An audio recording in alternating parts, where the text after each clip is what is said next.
Welcome to Soft Talk. Today, let's talk a bit about Nepal's controversial citizenship laws. After the 1950s, every decade or so, political changes have taken place in Nepal. Political changes for improving the lives of the people, bringing about democracy, human rights, the abolition of dictatorship, etc.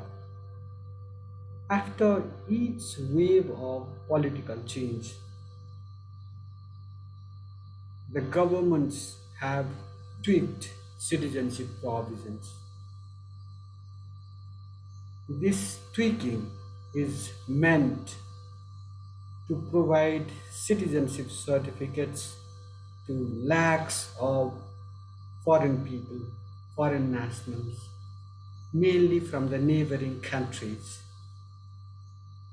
These measures obviously have political objectives.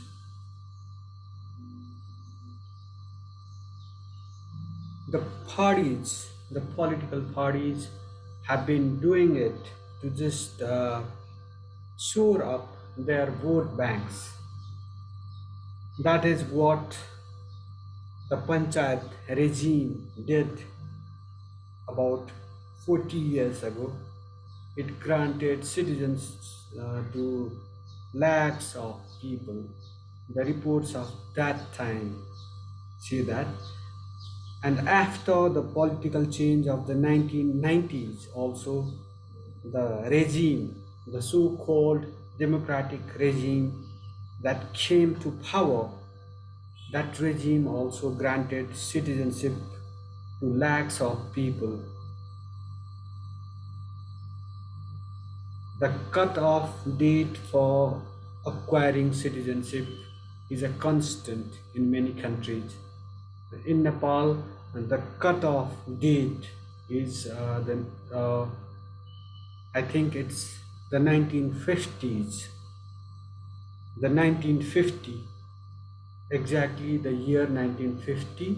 But these successive regimes have sought to just amend that cut-off date to just grant citizenship to lakhs of people. There is this problem with this constant tweaking of cut-off date. Nepal has an open border with the most populous country in the world, that is India. Lakhs of people are working in Nepal. A number of people, a small number of people also uh, venture into India from Nepal for job opportunities, seasonal job opportunities in particular. And besides India, there is this extended neighborhood. This extended neighborhood, including Bhutan, Bangladesh, Myanmar, and other countries, Afghanistan, Pakistan, this neighborhood never remains at peace with itself and the rest of the world. That means displaced populations enter India and then India pushes them into Nepal. That is how this Bhutanese refugee crisis developed, and that is why a large number of the Rohingyas displaced from Myanmar have been sheltering in Nepal. Nepal, as per a report, uh, is home to displaced populations, refugees, uh, displaced populations, let's say. Some of them are refugees from more than 20 countries. This is uh, the country has sheltered, though quite poor, uh, and most of its people leave the country in search of job opportunities. Despite this sorry state of affairs, the country has been sheltering displaced populations from more than 20 countries. In Nepal, I have even met a Syrian refugee. So it's like a whole lot of people from Africa, uh, from Europe, and other boondocks seeking refuge in Nepal. So it's like a crisis brewing in Nepal because of this open border. Amid this crisis has come this citizenship amendment bill. Let's talk about this controversial bill today. It will be the presentation will be based on my report published in the Annapurna Express daily. I'll read it out for you guys. So just I request you to just listen to it throughout.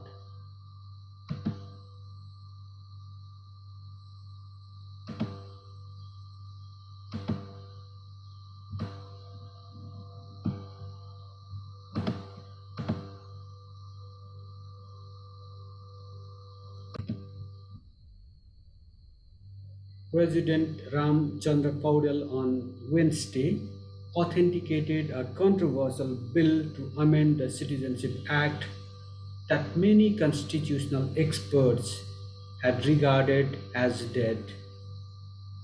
The president's office said in a press statement that president took the move in accordance with Article 61 2, 3, 4 and Article 66 of the Constitution of Nepal and the Supreme Court propounded principle.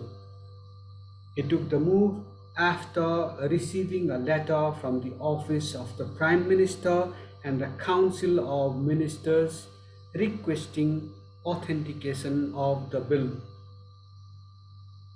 Surprisingly, the move came right before Prime Minister Pushpa Kamal Dahal's maiden foreign visit after the assumption of the high office some 5 months ago.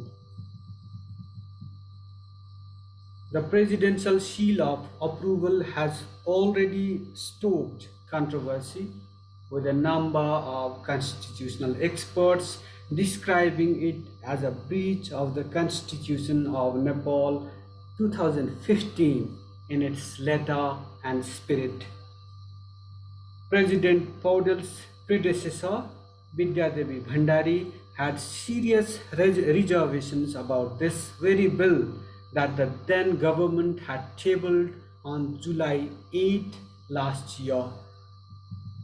On August 15, 2022, President Bhandari had returned this bill to the House of Representatives for a review in accordance with a constitutional provision.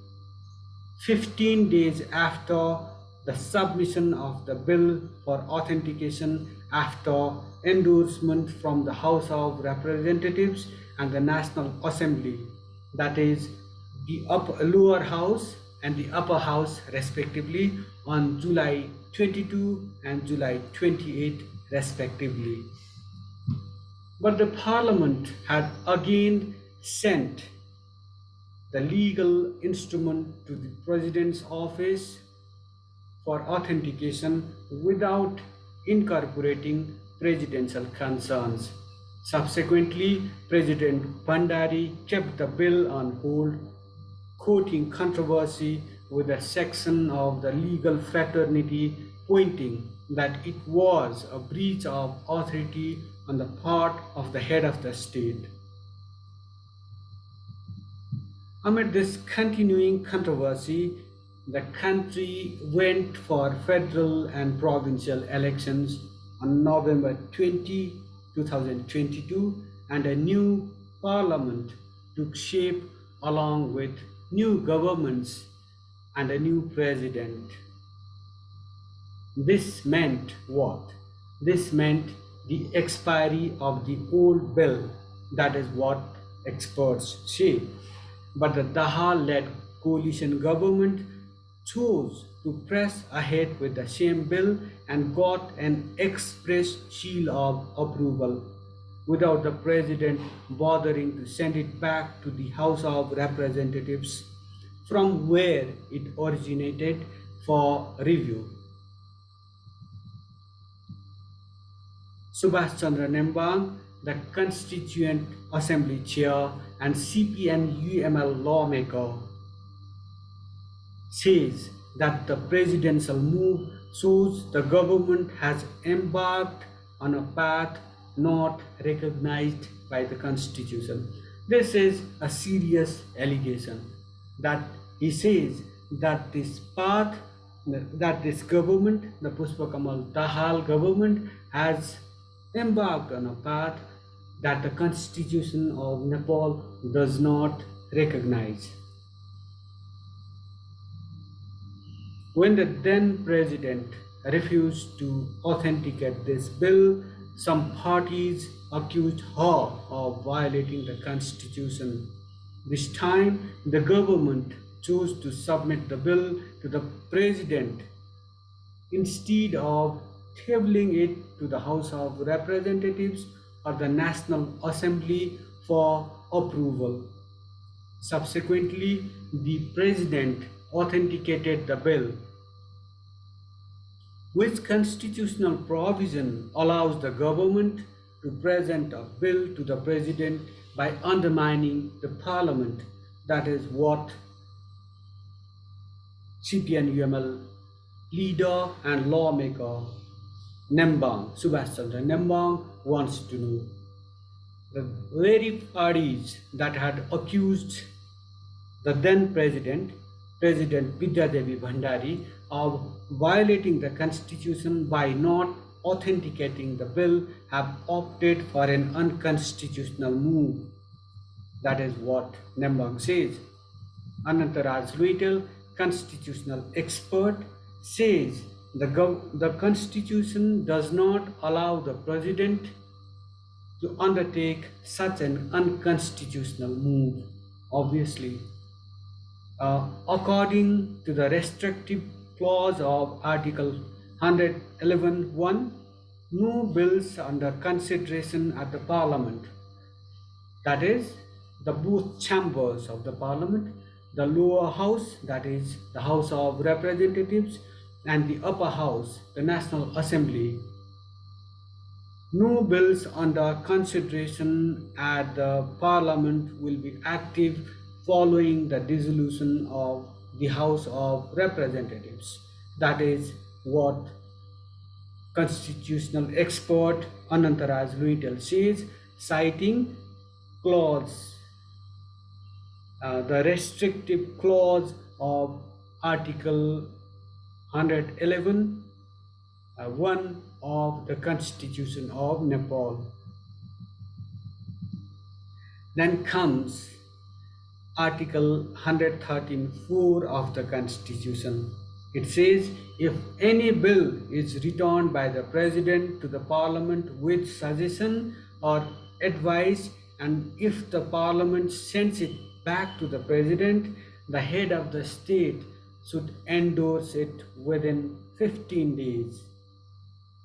Luitel further says, the bill expired at the time of the then President Bidya Devi Bhandari, meaning that the cabinet has no authority to send it to the incumbent. The cabinet, Luitel says, the bill expired at the time of then President Bidya Devi Bhandari. It means the cabinet has no authority whatsoever to send it to the incumbent president, and the latter, and the incumbent president has no authority to authenticate it. Tika Prasad Dhakal, He was the press advisor to the president, Bidya Devi Bhandari. He says the bill was already dead with the end of the tenure of the then parliament.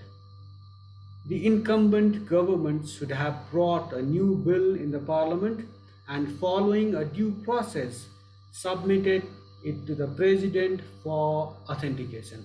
That is what Dahal maintains.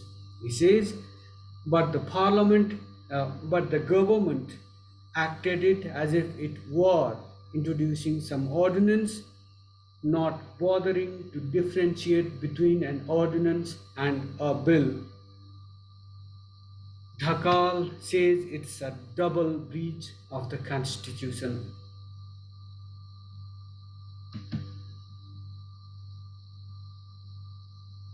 For now, this is all about the much controversial Constitution Amendment Bill that the President Ram Chandra Paudel has authenticated.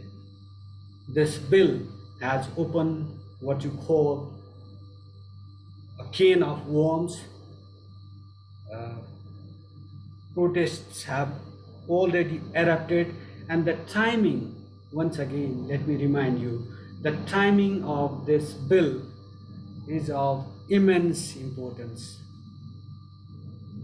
In fact, it comes on the very day the Prime Minister Pushpa Kamal Dahal embarked on a 4-day visit to India, and it also comes on the anniversary of the royal massacre in which King Birendra and his entire family was killed on June 2001. Then the king, once a king, always a king. So King Birendra had just resisted the government attempt, the attempt of, I think, the Girija Prasad Koirala government in the 1990s to just bulldoze a similar bill, a similar Citizenship Amendment Bill. He had just sought the opinion of the Supreme Court of Nepal regarding that bill. That was presented as a financial bill. So the Supreme Court nixed that bill. So if that had not happened, at that time itself, lakhs of people would have obtained, lakhs of people of foreign origins would have obtained Nepali citizenship certificate. That is what experts say. So this bill, this controversial bill, has got the nod of the president. It has just stoked controversies. Protests have erupted. We'll continue to update you about this development in Nepal. We request you to subscribe to this channel. This channel aims to promote citizen journalism. We request you to like our presentation and also comment on our presentation. Thank you for watching. Thank you for listening.